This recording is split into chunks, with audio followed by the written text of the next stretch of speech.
The furniture is all made of industry standard 15mm lightweight ply, so it keeps the van nice and light, looks great, pre-finished, all edged nicely and everything. And we've got the curved doors on the lockers as well, which adds to the quality. At the back here we have the bed. This is where the magic happens, or maybe not. Yeah, great space. 6'6" long, 4 foot wide, so it's perfect. Good. Got a memory foam mattress. Now to get into the bed, we've got a step that drops down like that and then pops up again. And you can also, nifty little feature, this is the door through to the garage, so you can get into the garage through from the front, access through from the front. Great for storage, whatever you want to put in there, you know, great little access space through. And you can even slide more boards through into the living area if you're just out for the day, got your friends here or whatever. Step goes down, straight into bed. Into bed, nice and easy. It's about 1 metre off the floor. Yep, so this is the bed, loads of space. If you look where my feet are, I'm 5'10", feet on the floor. You've got all that headroom above you, look, loads of space. And that's the beauty of these vans, you just get that extra width. You wouldn't get this in a Sprinter, the beds have to run the other way. Above the bed, got lots of lighting options, spotlights for reading lights and what have you. Switches, got a socket for charging, you can either have USB or 12 volt there. And across on this side, we've got some over bed lockers.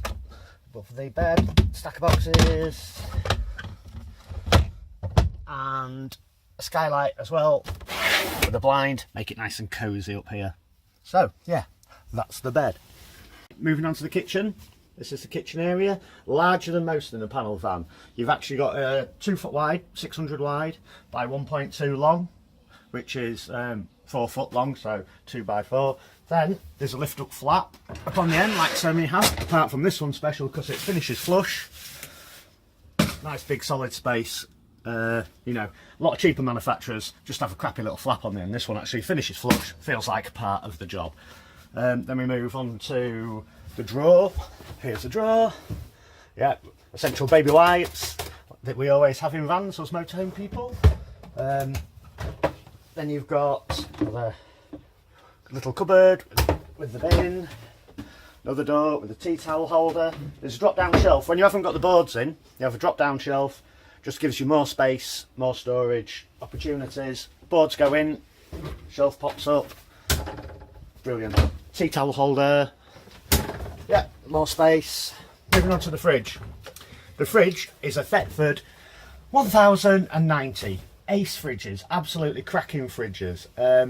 We went to a festival last year, ran it for 4 days. We had the solar just off the battery, 4 days. And we still had ice. It's got an ice compartment. Yeah. And we had ice for 4 days at a festival. Any idiot can rough it. Yeah. And there's plenty of space. You can get wine bottles in there. And I mean, we drink cider, but you can get wine bottles in there. Great space. Enough ample space for all your cool goods. Then we've got the microwave, combi grill. When you plugged in the mains, you've got a microwave oven. More storage, stack of boxes. The hob and the sink, little combination unit here. Of course, you get hot and cold running water comes from under the from the boiler. We do a double burner. I have put 3 in before. This one's got a double burner. It's not like making a 3-course dinner. You're only making, you know, normal food. So we've got two burners there and another one outside on the Safari grill if you need it. So that's the hob, and a pop-up stack with sockets and USBs. Yeah, that's the kitchen. Into the toilet wet room area. This is going to be fun. So we've got big plastic door, waterproof door, into the wet room area where we have coat hooks, shower holder, another skylight for ventilation again, perfect for ventilation. Then we have a mirrored vanity unit to put all your bits and bobs in. You have a sink with a shower that actually pulls out and clips into the holder at the top there. And that's how you have a shower if you want a shower. Toilet roll holders, and then there's the toilet. Like I say, it's not a massive space, let's be honest. It's not huge, but it's enough. It's a small van. and yeah, it does the job. Shower, toilet, yeah, spot on. Something else we've gone for in this van is the full length mirrors. We put on both sides, just makes the place feel a little bit larger, less claustrophobic. You can actually open this one up and get a full height view of yourself. Yeah. Up front into the lounging area. This is it set up in the lounging configuration. You can easily get 2 or 3 people sat on there for a few drinks and stuff. That's without moving on to the captain swivels, obviously. So nice little space for chilling. And now I'll show you how it switches round into a dining area.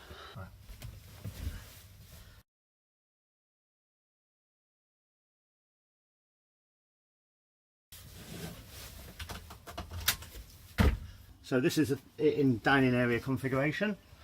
It's yeah, good little spot to sit and eat your cornflakes in the morning. Under the seat we have the engine room of the house. Under the floor we've got a gas tank which lasts forever. You fill it up and it just lasts forever, honestly. Fill it up at an LPG at your normal petrol station and the gas tank absolutely lasts forever.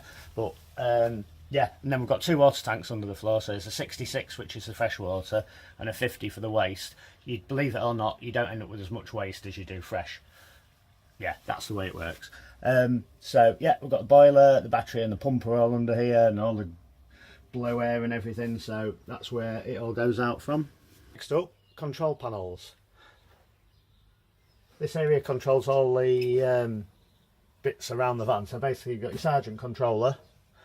That controls your batteries, your electrical system, your water pump, basically everything electrical is taken care of on this one. Then we've got a switch bank for lights, loads and loads of lights. The next one up's colour changer. We have actually got a colour changer in this van, so when we switch that on, as you see, the ceiling changes colour and you can set it to whatever you want. Say you wanted a red roof, you just set it to red. Bingo, we've got a red roof and lots of other little mixing things to make it into a mini disco. And next up is the underfloor controller. Just set the temperature and away you go. Then you've got the boiler controller, which is basically the same thing again. You set the temperature for the van or set the temperature for the water and it takes care of it for you, don't even worry about it. Something else we've got as well, which we've learnt over time as you do with vans: bumpers, pad bumpers. The places where you bang your heads are always the same. Climbing in and out the cab, bumper, in and out the van, got a bumper on it, nice soft fabric pad. Makes a lot of sense. Any idiot can rough it. Why would you? Stick a pad on it. That sounds wrong. When it comes to power, you've got 2 options. You can run stuff off mains, which is fantastic, but it does have a good size 135 amp hour leisure battery. The electrical systems up here, you've got a Sergeant unit, which is like one of the best you can get. Then you've also got a split solar charger as well. It charges both batteries from a solar panel on the roof, which is really handy. Just keeps topping it up whenever there's daylight, sunlight. So that's a great thing. There's also a split charger just here as well that charges the batteries while the engine's running off the alternator, which is very good as well. For entertainment, we have the 22-inch TV DVD combo. Yeah, it's a great thing. Runs off 12 volts, so it doesn't use a lot of power.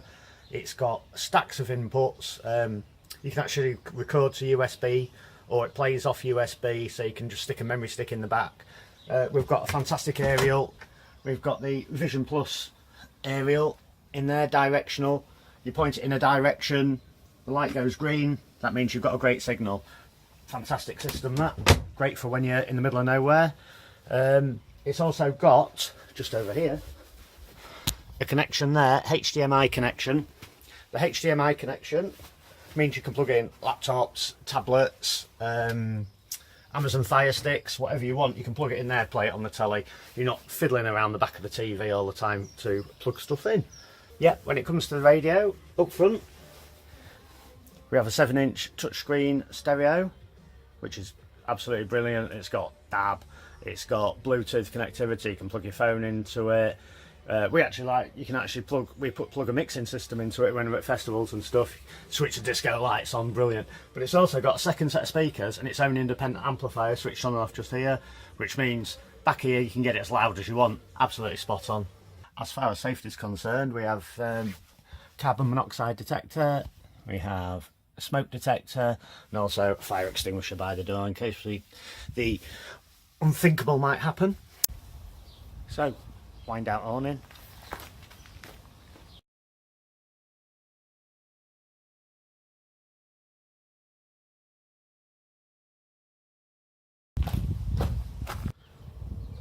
Yep, so a nice big undercover area, which takes us onto the grill.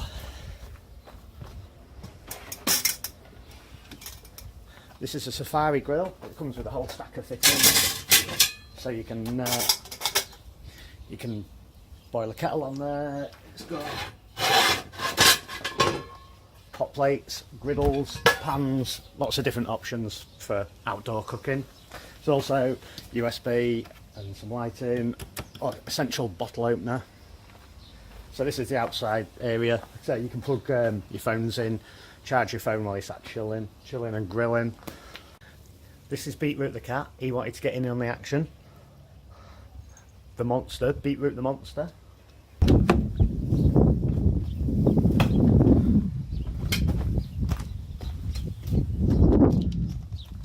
Right, so back here you've got the garage, which obviously like that, come up, all lit, loads of lighting and everything in here.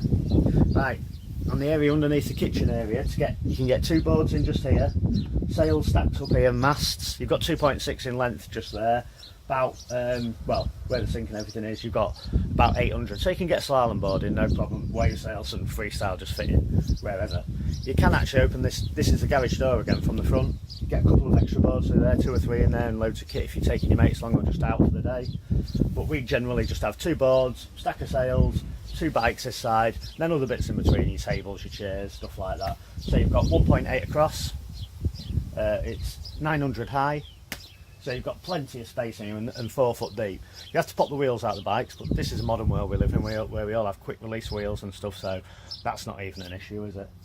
So this is the garage. Oh, another great little thing, you have warm and cold water wash down facilities at the back, so you can wash your kit down, wash yourself down, or even connect up so you can get a shower outside if you don't want to get the inside of the van wet.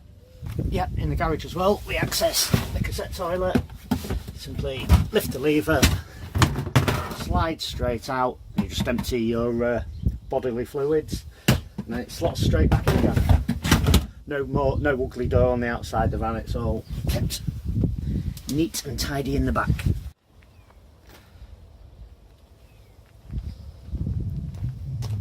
Right, so this is the van loaded. As you can see, we've got 2 boards, a slalom and a wave board. We've got 4 sails crammed in there, the mast is stuffed under there. We've got 2 booms, 2 bikes, 2 mountain bikes with wheels popped out. They all fit in there perfectly. There's still ample space in between. Get a stack of boxes with your clothes in and bits and bobs like that, so loads of space. And again, you can access through from the front to the back. So if you wanted to get even more boards in, if you're out with your mates or just out for the day, loads more boards down the middle there. Loads of space. Right then, so yeah, I forgot the overlocker storage area where you stick the cab lines and stuff like that. I think that's about it. If anybody's got any questions, stick them below or ask me on Facebook, but that is Flylife SB2. Oh, I've got 12 volts everywhere as well. A couple of years ago we put a lot of USBs in, now we're putting 12 volts in because I got asked by somebody who bought my last van and got told it made a lot of sense to have 12 volt rather than USB. So we've done that. Some places we double up, have the USBs as well as the 12 volts. Hey, thanks for watching my video. I hope you've enjoyed it. I hope you've seen some things, maybe even got some ideas if you're doing your own van. If you've got any questions, please contact me. Yeah, thanks for your time. Goodbye.